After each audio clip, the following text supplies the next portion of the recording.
Give me a few minutes of your time. I'm going to tell you how a lobbying group was built, from the ground up, to become the most powerful in American history. A group that routinely gets unanimous votes in Congress on behalf of a foreign nation. Results that no American issue affecting every single one of us has ever been able to produce. Not veterans' benefits, not disaster relief, not even declarations of war. 3 weeks, one letter. A sitting president overruled. No lobbying organization in American history had ever done this before. None has done it since. To understand how it happened, you have to go back 20 years to one man and a decision that changed American politics permanently. His name was Isaiah Kennan. He worked directly for the Israeli government as their representative in New York. Under federal law, he was required to register as a foreign agent, FARA, the law Congress passed in 1938 specifically to limit the influence of people working on behalf of foreign governments inside the United States. He registered, he complied, and he understood exactly what that label cost him. The doors that matter on Capitol Hill, the ones where policy actually gets made, don't open for foreign agents. So he stopped being one. In 1951, he moved to the American Zionist Council, an American organization advocating positions that happened to align completely with the interests of a foreign government. Technically domestic, technically not a foreign agent. From that position, he walked the halls of Congress and secured $65 million in aid for Israel over the explicit objections of the State Department. That proved the model. Political capital in, American taxpayer dollars out, at a return no other investment could match. By 1953, the Justice Department was asking questions: foreign funding, possible FARA violations, the kind of investigation that ends organizations. Kennan didn't wait. He built a new organization, structured specifically, legally, deliberately, to exist outside the reach of FARA. Not a foreign government's representative, an American committee for American public affairs. In 1959, he renamed it the American Israel Public Affairs Committee, AIPAC. The foreign agent problem solved. The funding question now completely invisible. What he built over the next 2 decades would become the most powerful lobbying operation in American history, and it was designed that way from the beginning. In 1997, Fortune magazine published a ranking of the most powerful lobbying organizations in Washington. AIPAC came in second.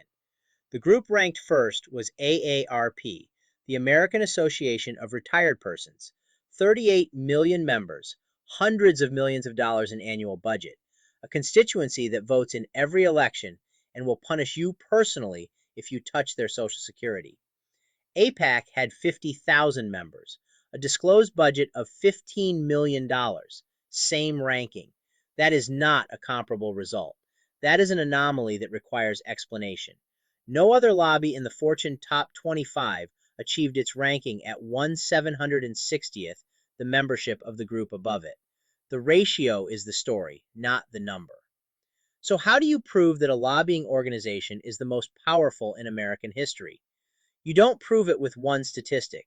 You prove it the same way a prosecutor builds a case, by showing the jury that no matter which direction they look, every piece of evidence points the same way. The money, the votes, the immunity, the reach. Every measurable standard.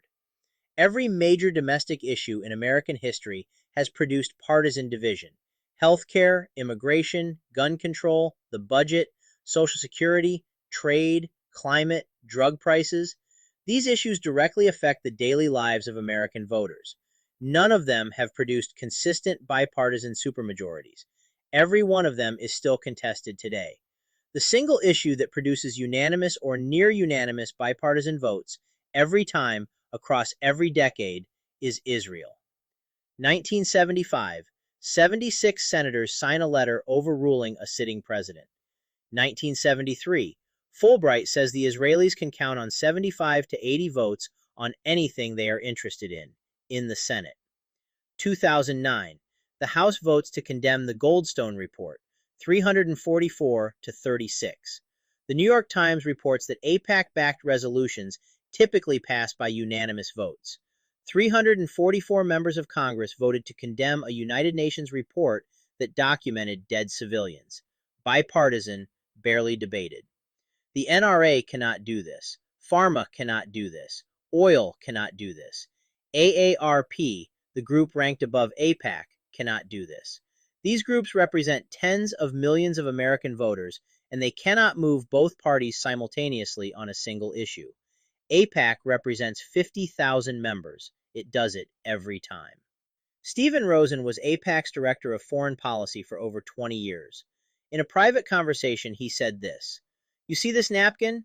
In 24 hours, we could have the signatures of 70 senators on this napkin." That was not a boast.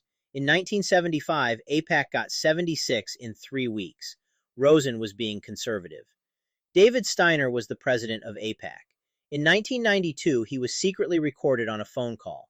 What he said on that tape is the single most damaging recording in American lobbying history. Not because it was taken out of context. The tape is authentic, undisputed, and nobody has ever challenged what he actually said. He bragged about controlling aid packages. Besides the $3 billion, I got almost $1 billion in other goodies that people don't even know about. He bragged about placing people inside a presidential transition.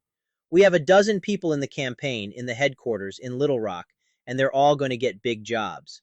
He bragged about negotiating cabinet appointments. We're more interested right now in the Secretary of State and the Secretary of National Security Agency. I've got a list. Steiner resigned. AIPAC said he was exaggerating. The tape was never disputed. Nothing changed. In 2005, 2 senior AIPAC officials, Steve Rosen and Keith Weissman, were indicted for receiving classified Pentagon documents about American policy on Iran and passing them to Israeli diplomats. The FBI had been watching for years. They had a cooperating witness wearing a wire. They had recordings. At one point, the FBI fed fabricated intelligence through their source, a false report about a planned killing of Israelis.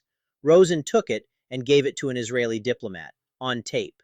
The cooperating witness, Pentagon analyst Lawrence Franklin, pleaded guilty, sentenced to nearly 13 years, later reduced to 10 months of house arrest and 100 hours of community service. Rosen and Weissman, the AIPAC officials, were indicted. Charges dropped. No plea, no conviction, no consequences. That is a level of legal immunity that no American lobbying group has ever had, and no one has had since. In 1988, the Wall Street Journal reported that at least 51 of 80 pro-Israel political action committees were operated by AIPAC officials. The names told you nothing. Delaware Valley Political Action Committee, San Franciscans for Good Government, National PAC. No mention of Israel, no mention of AIPAC, all taking direction from the same leadership. 60 Minutes put it on national television. Nothing happened. 7 retired senior government officials filed a formal complaint with the Federal Election Commission. The FEC investigation dragged on for 20 years. No resolution, no enforcement. In 2024, AIPAC made the first and second most expensive House primaries in American history. $14.7 million against Jamal Bowman in New York's 16th District, the most any interest group has ever spent on a single House race. $6 million against Cori Bush in Missouri's 1st, the second most. Both AIPAC operations, both targeting members of Congress who had criticized the war in Gaza, both defeated. The ads never mentioned Israel. They ran on potholes and crime. 318 of 389 AIPAC-backed candidates won their races in 2024. Now the numbers.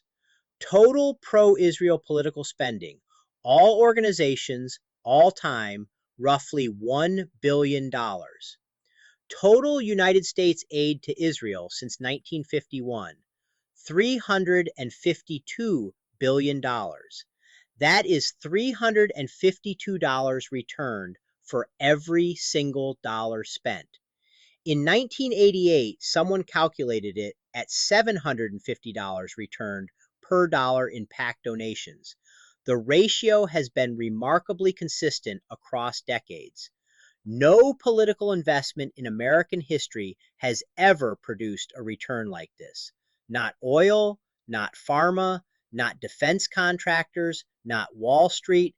Nothing is even close. What kind of lobbying organization achieves all of this simultaneously? Bipartisan supermajorities that no domestic issue can produce, legal immunity that no other organization enjoys, electoral spending that dwarfs every interest group in the country, a return on investment that has no historical comparison, and not one of these achievements serves an American domestic interest.